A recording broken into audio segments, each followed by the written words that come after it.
ஓடுதடி அழகையும் ஓடுதடி அன்பே ஒசேலே நீ முன்னி நடக்கையிலே கையாட்டி அழைக்குதடி பின்ன வருகாலே குத்தி கிழிக்கிறியே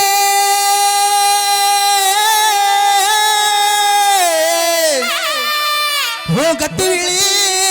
பார்வையாலே நீ பாடுற ஒரு வாயை புத்திக்கிட்டு சொந்தமா சுருக்கா கால்ல வந்து கரிசை காட்டுமன்னா சேலையில வந்து சவா காட்டுமன்னா அவனா இவனா ஆத்திரமா ஆத்திரமா எங்க வீட்டு சிலுவர் பாத்திரமான்னு சொல்லக்கூடாது கூப்பிடுறா நம்மள